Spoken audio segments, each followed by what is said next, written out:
beautiful people. It's Mama Goob, and I am so glad to be back with my favorite people, which is you all. You all keep me going. I really appreciate all the love and support you guys have poured out to me in the past few days. I mean, when this first started, because I always said to myself, you know what, if you get gone after, because this isn't my full-time job. I have a professional job, which, by the way, this struck at the worst time possible. I am so busy with work, but I always said that if I was going to face trouble like this, I would just cut it off. Well, you know what, you guys, I enjoy our interactions. I just enjoy like having somebody to talk to about this. So, yeah, I fought it hard. So at this point, everybody knows what struck, like who struck or the entity that struck, which is her LLC, LTBF, Learning to Be Fearless Enterprises, which I have no idea. I have no idea who her team is, but she apparently has a team, which may consist of just her and her mother. So, with that being said, let me go into hopefully briefly on the process, because a lot of people are curious about this. There's kind of misinformation going around. So let me explain to you what I had to go through. Okay. And some of this I'm going to have to read because it's really technical. So, and also at the end, please let me know what you think, how I can improve this. Like I said, a lot of this I'm kind of going to have to read or go off notes because it's just, there's too much to remember. So the process is, how this starts is you get an email from YouTube that says you've had a strike / had a video taken down, and you have two choices. Number one, email the claimant and, try to negotiate with the, toddler terrorist, whatever you want to call them. So you can negotiate, or you can file a counterclaim. You're only supposed to file a counterclaim, though, if you believe that there was some mistake or that your video wasn't actually copyrighted, which is what I felt I did fair use. Fine. So I chose the counterclaim, obviously. So when you're in the YouTube Partner Program, you're granted 7 days to clear these up. But you can't post videos during that time, as you guys saw, which I didn't realize. So Tuesday I tried to post a video and they're like, nope, too many strikes. So, but YouTube reviews your counterclaim, and I'll get into that more in a bit. And if they think it holds merit, they forward it to the claimant. So, your channel is stayed from being terminated for 7 days, so it's not going to be terminated right off. But the claimant has to then do something to keep your channel from going bye-bye, because, your channel could go away at any time or in 10 days. So I had 45 videos struck over 2 days, which meant that I had to file a counterclaim for each and every video. Lots of copy paste, guys. Waste of time, but huge. She has and this is a lot of work on her end too. So, yeah. So I really burned some midnight oil. I ended up having to keep a spreadsheet to keep track of them. They just kept flying. You should see my Gmail inbox. It is amazing. So finally, she did this over 2 days. So on the second day, I figured out how to file a counterclaim for all videos, which was good because day 2 had the most videos. I think first day, and again, I'm losing track, sorry, but the first day was 18, the second day was 26. So I finally Googled it and I found out that you can file one counterclaim for all the videos, especially if they all have the same issue, which they do. So what you do is you have to send an email to copyright@youtube.com, list out all the videos, meaning copy paste all those friggin' URLs. It's a lot. Then you have to write a response, and your response should be clear and concise and use specific terms. So, in other words, for my case, it was all under fair use. So I used the keywords like transformative or whatever. Remember, most of this, if not all, an algorithm looks like. You got to play with the algorithm or the AI that looks for just specific things. It's the world we're living in. So, which is true anyways. I do this for education, commentary, and criticism. I mean, can anybody disagree with that? I don't think so. So, what happens then? Oh, and before I say, the email has to include 2 very specific word-for-word paragraphs. So if this ever happens to you, go out and Google exactly what you need to say. It's basically verbiage saying that you will pursue this in court and that you'll go with whatever jurisdiction. And I'll get more into the court situation in a second because I think that's where the most misinformation is. So, then YouTube reviews all the counterclaims, and if they decide it has merit, which is why you want the specific words and make a concise explanation, it gets forwarded to the claimant. When this happens, that's when you get the temporary stay, but the claimant has 10 days in which to file a lawsuit. And if they don't file a lawsuit within 10 days, everything gets lifted, the strikes are gone, the videos are restored. But you can't post videos on your channel until then. 10 days is a long time, folks. So I did want to mention Mrs. Snowflake. God bless Mrs. Snowflake. This is ridiculous, and I am glad this channel now has more than 1,000 subs. So Mrs. Snowflake is lucky that he didn't have 3 videos up about Alex, or just maybe Alex didn't decide to strike him but once, because if he would have gotten 3 strikes because he's not part of the YouTube Partners Program, he'd be gone. No questions asked. Day 1, channel terminated. Yeah, right? Crazy. So, I'm glad it all worked out for him. I'm a sub myself, so look him up. He's pretty good, and he's not bad to look at. Just saying. So, getting back to what I was saying about the lawsuits, I am a little bit more educated in copyright law now than I ever wanted to be. So this stupid fucking waste of time forced me to look into how this works, because I'm like thinking to myself, I'm weighing my options. Do I negotiate or do I wait it out? What are the chances that this person, the entity, will file a lawsuit? Well, I looked it up. You just don't go down to your local court to file a copyright lawsuit. It's a federal case. I have no idea what's involved in that. I think it sounds scary. I think it sounds like you have to fly to Washington, D.C. I have no idea.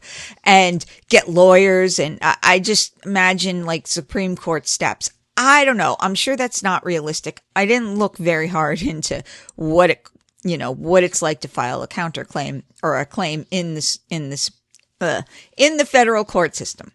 There is another process that you can do, which I'm not going to really get too much into because I don't want to give anybody any ideas. But there is a way that you can go to like small claims court for copyrights. It's a kind of like an arbitration process. It's both parties have to agree.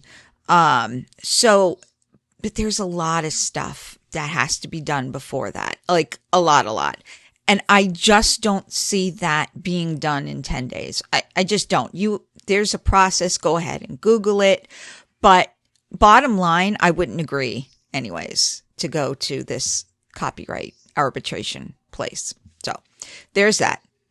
And also the other downfall, if this person or this entity wanted to go through this small claims copyright court, there's very limited discovery. Alan Roberts was talking about requesting all federal all her records, financials, whatever. You can't do that in this court. So there's a lot. So you could probably do that in federal court, but I just don't think Miss Alex has the stick-to-itness, or her entity has a stick-to-itness to go through that. I could be wrong. It's calculated risk that I was considering on taking. So, oh, by the way, if she did by some miracle, I keep saying she, if the entity by some miracle was to file a claim in the court system, my channel would not be, I don't think I'd be terminated, but I definitely wouldn't be able to upload any videos because the 10 strikes would stick. So, you know, it's a calculated risk. So here we are at this moment, okay? As of this morning, I still have 10 copyright strikes. Somehow last night, I was granted the ability to upload videos again. I am not exactly sure why. This is where it gets super confusing. I got most of my videos released in one of two ways. First, the claimant rescinded the claim on some of them. And the others, I guess, YouTube decided that the video's okay. I don't know. I didn't think that they did that. But I got at least 7 of these messages, and I'm going to read the actual message. It says, "Dear Mama Goo, in accordance with the Digital Millennium Copyright Act, we've completed processing your counter notification. The following videos have been restored outside the counter notification process and are now live unless you've deleted them." And in this case, it was only one video. "No further action is required on your part and your account will not be penalized." So I forgot about the Digital Millennium Copyright Act, or the DCMA. So if anybody was paying attention a few years ago, this got passed. I think it had to go through the Supreme Court. And basically, without getting into the boring details, everybody was crying that it was going to break the internet and ruin free speech. The weird part, and why I'm kind of like, it actually restored my free speech. So I have no idea. So late last night, this is what restored my channel. I got an email from YouTube. It was really confusing, but again, they opened my channel back up for posting. I don't know. Let me read it to you. It says, "Dear Mama Goob, the URLs in this counter notification have been restored outside of the counter notification process and are now live again. Please disregard this counter notification." So the YouTube team, I don't know. I have no idea. So bottom line, I don't want to play this game anymore. I'm hopeful that this will be over soon, but it's still a work in process. But I want you to be very transparent, and ultimately I will be making some changes. And I actually believe these are positive changes, and perhaps this was the catalyst I need to make my channel better for us all. So first and foremost, I'm going to stop. I am never going to stop reacting to Alex or Anna or Amber Lynn or Foodie Beauty or whoever I want to react to. I have a platform, and I'm going to let you know what I think and what I believe, and hopefully entertain you guys. So, but I have decided that I'm going to be taking down all of my old videos about Alex. So no one's watching them anyways, guys. It's old news. When you're a drama channel, you have to be right on with all the latest, okay? Nobody cares. So fine. Also, I'm going to be changing the way I react. You saw a little bit of this on Tuesday. So instead of showing the whole video, which is boring as fuck, right? I will summarize and comment only on the parts that I have something of substance to say. This way, you can know what shenanigans she is up to without having to sit through a 45 video full of nonsense. So, I'm still learning how to do this more effectively. I have to leave notes because there's a lot to remember. So please don't hold me to perfection on the first few videos, and please let me know what you think. I want constructive, honest, go ahead, be mean to me. I don't care. Just give me some feedback. So anyways, that being said, let's have a palate cleanse and let's see our girl and the cutest baby to the worst parent. Why not? So hang on. No, like, I am such a dork. I am obsessed with this kid, man. Like, No, you're not. Okay. And you can't be obsessed with your baby only when he's doing something cute. Okay. You know what? I love babies. But you cannot do that, Alex. You need to be obsessed with your baby 24/7. Okay? like, clapping, you're so smart. I'm gonna cry. I'm literally gonna cry. I mean, clapping is a very big milestone, so that's great. I still think he's a little behind. Because you're so freaking cute. He has been just clapping so much. And this morning he wakes up and I look on the monitor and he's laying in bed just going, yeah, like he's smiling and clapping.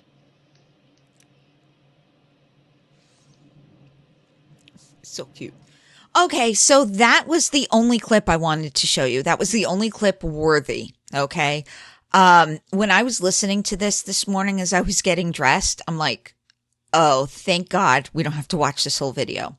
So here's a very brief rundown of what this video was about. So buckle up, folks, because you're diving into the riveting world of a mommy vloggers, which she's not supposedly, day in the life video.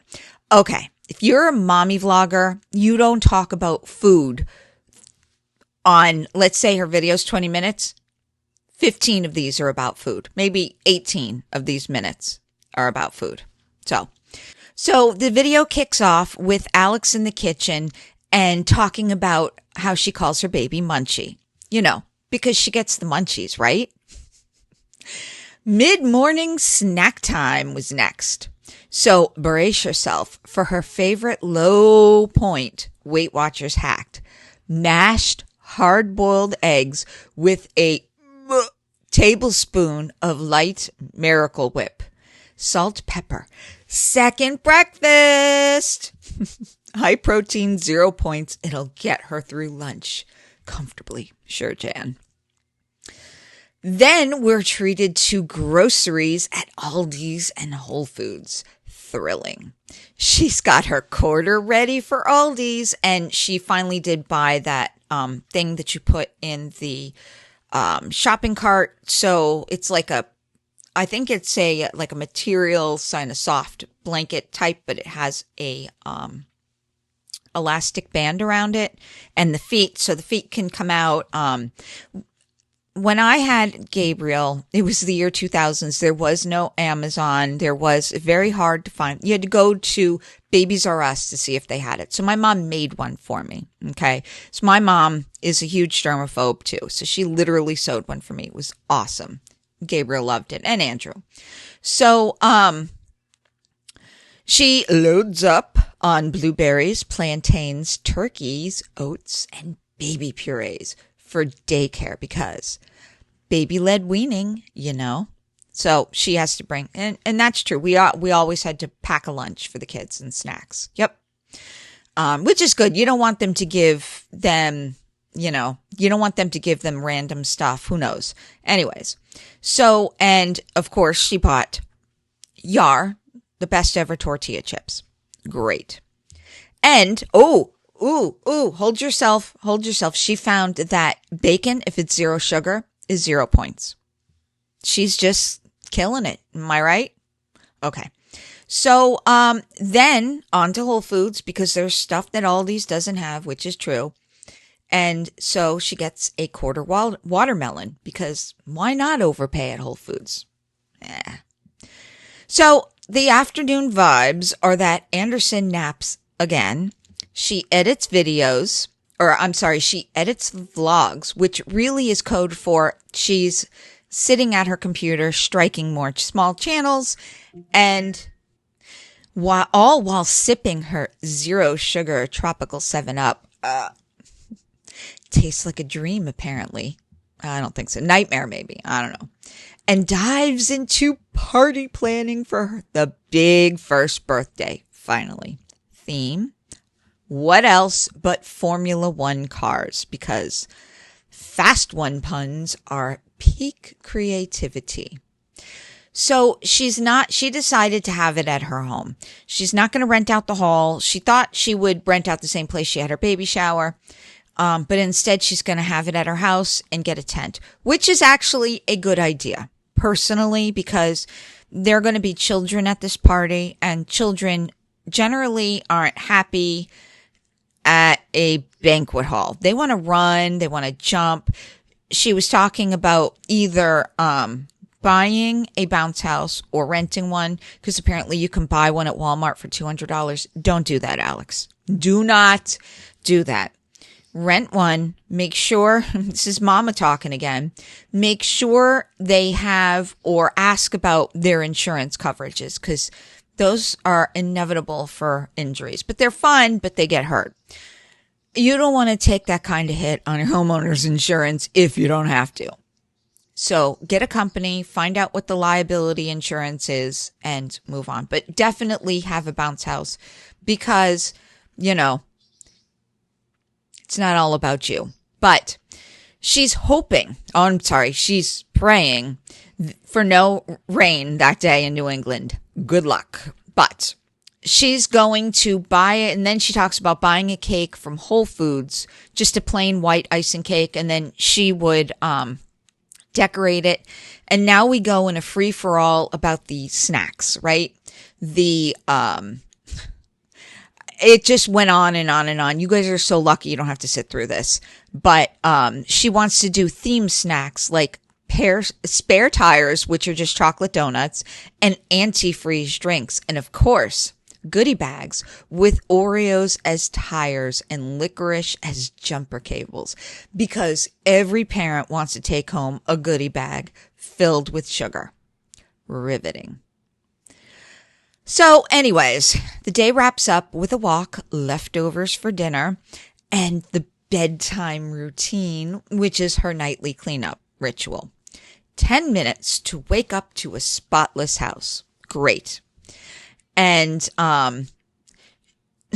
she's eating again. She's having one of her 3-point s'mores ice cream sandwiches like it's a reward for surviving all her chaos. Am I right?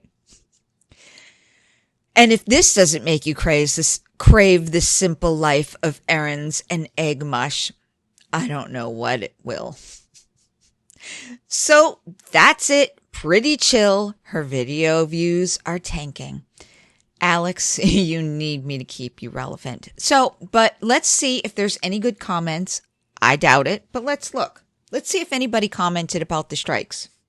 Somebody replied, Mama Dukers, which is pretty much what she's been described as on Reddit. So here's a constructive criticism that I'm surprised isn't blocked. Girl, you need to lower that crib. Super dangerous assuming he's pulling to stand. Yikes. 100%. She has to start lowering the crib. There's also been some kind of rumors that she sold it. I don't know. Whatever.